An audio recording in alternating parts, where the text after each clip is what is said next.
بالنسبه للوصفه ديالنا ديال اليوم سهله، كلشي كيطيب في الطاوع في دقه وحده.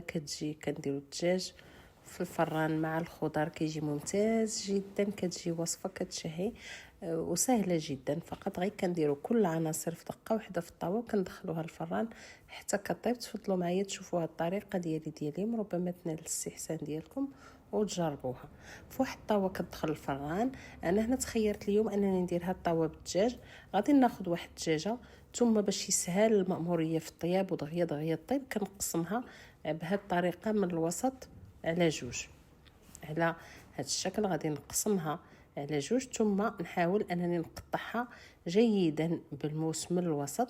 مثلا هذاك السدر ديالها نقسمو على جوج، كنخليها كتبقى كتبان بلا راها صاينه، غير هي كنسهلوها وتنتكها هكا مزيان بالموس باش دغيا دغيا يدخل ليها الطياب وايضا تجي لذيذه.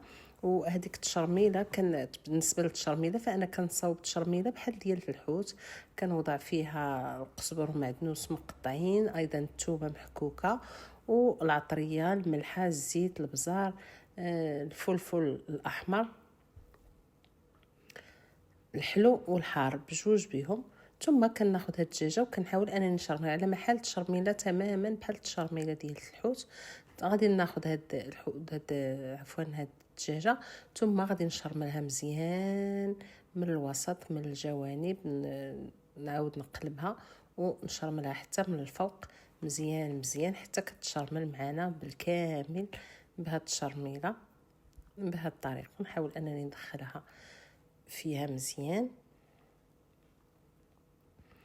اللي مزيان في هذه الوصفه هو اننا تنديروا كل هالعناصر في دقه واحده وكندخلوها الفران. غادي نضيف نعاود نهرسها شي شويه بالموس بهذا الشكل باش في نفس الوقت البنه كتدخل كما قلت للدجاج، وفي نفس الوقت دغيا دغيا كطيب، ما كتاخذش معنا وقت طويل في الفران. كنكونوا مسخنين الفرن مسبقا. ثم غادي ندهن الطاوه مزيان وغادي ناخذ الخضر. هنايا عندي الباذنجان منقي ومقطع دوائر، ايضا عندي الجزر مقطع. اي خضر كانت متوفره يمكن لنا اننا نوظفوها في هذه الوصفه. مثلا في نهايه الاسبوع كتشيط لنا الخضر، يمكن لنا نديرو بحال هاد الطاوه نديرو فيها جميع الخضر مشكله وكتجي زوينه بهذه الطريقه. ايضا غادي ندير الفلافل، عندي هنايا الفلفل الحمراء والفلفل الخضراء بجوج بهم، غادي نديرهم من الفوق. وعندي هنايا جوج ديال البطاطات قطعتهم، كنقطعوهم عادي اما دوائر يا اما مرصوات. ثم غادي ناخذ شيء من هذيك شويه من هذيك التشرميله ونحاول انني نمرر منها كلها هاد البطاطس باش الخضر كلها تجي ملذذه. كنحاولوا ان كلها الخضره كنشرملوها، هي راه كطيب في دقه واحده، غير هو خصنا نمشيو بهذه المراحل باش تجي مزيانه. ونفرشوا جميع الخضر في الاسفل ديال الطاوه، عاد اللي نحطوا فوق منها الدجاجه بهذه الطريقه. واحد جوج فصيصات ولا ثلاثه ديال الثومه كانوا بقاو ضفتهم.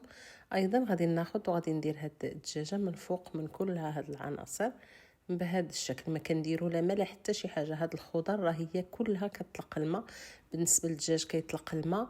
هنا عندي مطيشه، جوج ديال المطيشات مقطعين، غادي نضيفهم على ديك التشرميله اللي بقات في الهاشوار، لانني طحنت كل العناصر في الهاشوار، درت ربيع وثومه وكل شيء طحنته فيه.